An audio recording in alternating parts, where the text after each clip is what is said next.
In this video, we talk to design and branding legend Philip VanDusen. With a creative career spanning more than 30 years and a thriving YouTube channel of well over 200,000 subscribers, we talk to Philip about how to sustain a creative career and do more of what you love as a creator.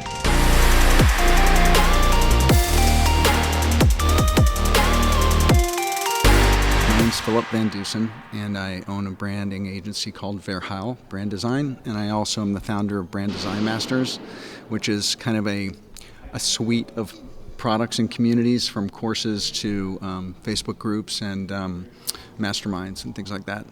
That's great. So you've been in the creative industry for a long time. A long time. Like 25 plus years, I think? 30 plus. 30 plus. That's a long time. So you have probably a little bit of expertise and knowledge when it comes to sustaining a carear in the creative industry. I do. So yeah, I've had a lot of twists and turns.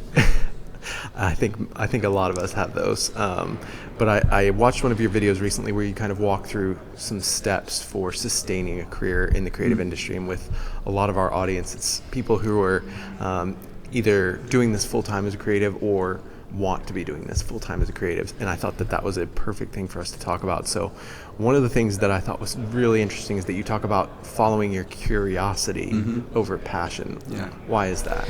Well, especially for people who are just starting out or just getting out of school or just trying to, they get that, what do you want to major in question, or they get out and they're figuring out what their first job is going to be.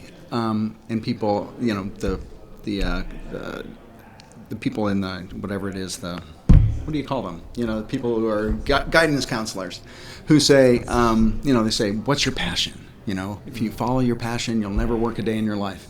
But the problem is when you're 20-something, trying to figure out what your passion is has got a lot of weight to it. I mean, it's like really scary prospect because you think, if I choose wrong, what's going to happen to me? And so what I try to impress upon people is that if you follow what you're curious about, you're going to be taken into a lot of places that passion or defining a passion maybe never would have. Because one of the things that creatives in particular don't realize is their career trajectory is not going to be a straight line. And there was this great quote said to me by a guy who used to be the CEO of Gap Incorporated, Paul Pressler, who said, "A great career is more like a web than a ladder."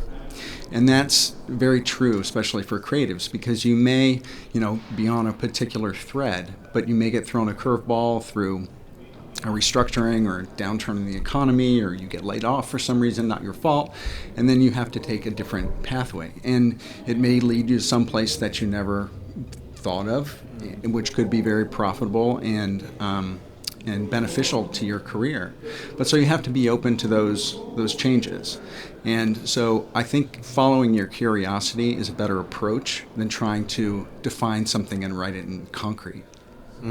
That's really good. Can you explain question your never to me? Because I've heard you say that before, but I'm curious how you would explain that.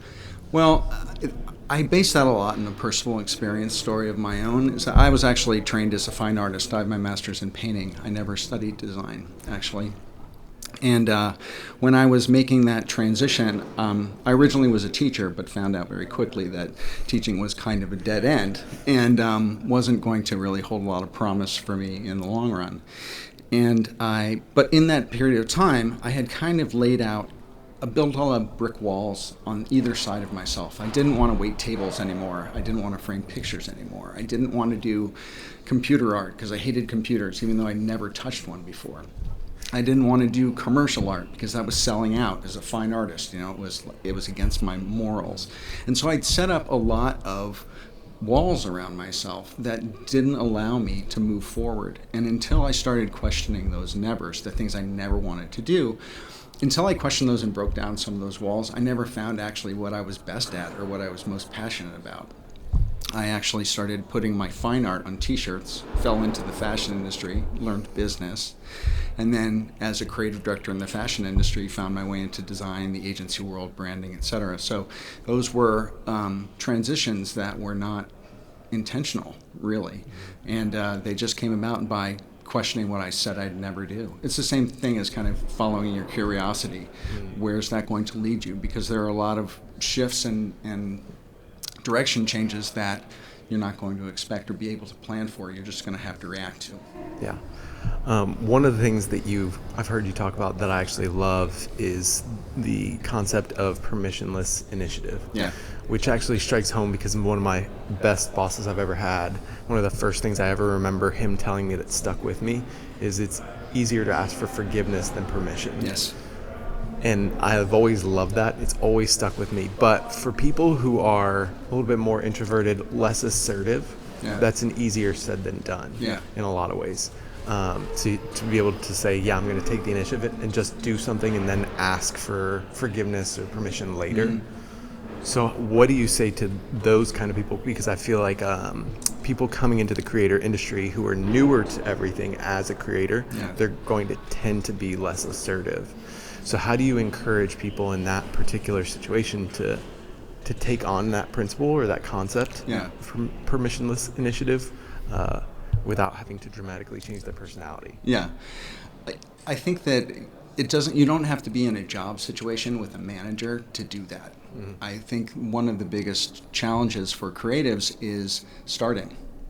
That they feel like they have to be told something is okay or get some sort of affirmation from friends or audience or family members that it's okay to start a podcast or it's okay to start a YouTube channel and that is, I think, been bigger detriment to most creatives kind of learning how to spread their wings than anything else. And so I have this saying that I like to say, which is dare to suck.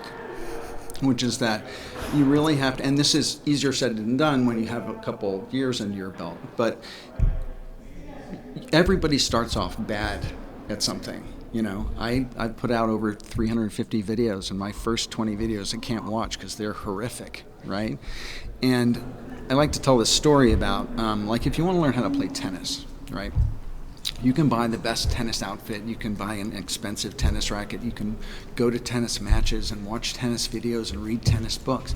But until you actually get on the tennis court and start hitting balls over the backstop and into the net and, dinging your racket, you're not going to learn how to play tennis. So you have to start. And that, no one's going to come to you and say, okay, learn tennis. You're going to have to find that curiosity in yourself and start and dare to suck a little bit, because that's the beginning of the journey. That's good. What is T-shaped to V-shaped? T-shaped to V-shaped is the perfect kind of visual analogy for how creatives have to go about their careers, which is you have to start off good at one thing. So at the beginning, you're a photographer, you're a designer, whatever that is. You have to, get really great, really deep, proficient at one thing: graphic design, typography, website design, UX, UI, whatever that is. And then over time, if you want to get a special project, if you want to have someone report to you, if you want to use a freelancer, if you want to start your own freelance business, you have to suddenly learn some other skill sets. You have to learn a little bit about business. You have to learn a little bit about marketing. You have to learn a little bit about sales and promotion. And so your T-shaped skill set, which is the deep knowledge of one thing and almost shallow nothing of the rest, has to expand into a broader scope of skills over time. And I think that's one of the things that a lot of people, when they're starting off and they're saying, oh, I'm going to freelance or I'm going to have my own business, don't realize is that you don't have your own business just as a graphic designer. Because if that's your own business, you're wearing all the hats. You're the sales team, you're the account management team, you're the finance team, you're the secretary, you're the admin, you're the web dev, and so you have to expand that skill set. So as somebody who is both a creative with a lot of branding experience and somebody who makes videos, what would you say are the essential, what elements of branding are essential for a great video? I think that I'm a brand strategist, so I think about things in terms of design and strategy and how they meet. And when you're branding a company, you do what is considered brand positioning, where you ask, who's the company, what do you offer, who do you offer it for, why are you better, why are you different? Those are the questions that you have to ask. And those are the same questions that you have to ask when you're producing content of any kind, or whether it's video or not. You have to establish, what is your video strategy? Who am I? What am I great at? What's my value? What I'm offering? Who am I offering it to? Why am I better? How am I different? And you have to think about that kind of beforehand in order to go about creating content. Otherwise, it's going to be scattershot, and you're not going to make anybody happy, including yourself. The most important thing is that people have to know why they're coming to you. People, when they think, I'm going to go look at Daniel's video, they want to know, I'm going to go to Daniel because he helps with X, right? People have to understand what it is they're going to get when they come to you. And if you're not really planful about that, then you will try a bunch of million things, and no one really knows what you're about, who you're helping, what you're great at. So part of it is strategy. The other part of branding, or two other parts, are visual branding, so design, and verbal branding or storytelling. And both of those, I think, fit in very heavily with video as well, particularly on platforms like YouTube. Got it. And then as a YouTuber, what's your number one filming tip? My number one filming tip, I actually was suggested to me at about video 20 by a friend of mine. And this is when I had no subscribers, got no views, and he just said, Phil, could you use a couple slides in there? Because it's a talking head video, and it's just your head for like 5 minutes, 8 minutes. And I thought, I've been building decks, PowerPoint presentations, keynote presentations for 25 years. I can put a slide together, right? So I just started to interject slides in between my talking head. And then about, maybe it was 100 videos later, I figured out that if I had the initial shot far enough back that I could fake a zoom, right? Could I just expand the shot a little bit and kind of move it off to the side, and then do that every 30 seconds or so, and it kind of created a little bit of visual interest. And then I thought, I'll put some text across the screen and animate it, right? So I think, when you're just starting off, you think a lot about content and who it's for, and establishing your level of consistency and being able to put out the thing. But then you have to start thinking about, what are they looking at? What are they actually having to look at for 5 minutes? And you think, if it's just my head, then you have to create a little bit of visual interest there. Because we're also used to incredibly fast-moving video and visual stimulation, and everything goes a mile a minute. And so to have someone slow down and watch just your talking head for 5 or 8 minutes, that's a big ask. Even if the content is amazing.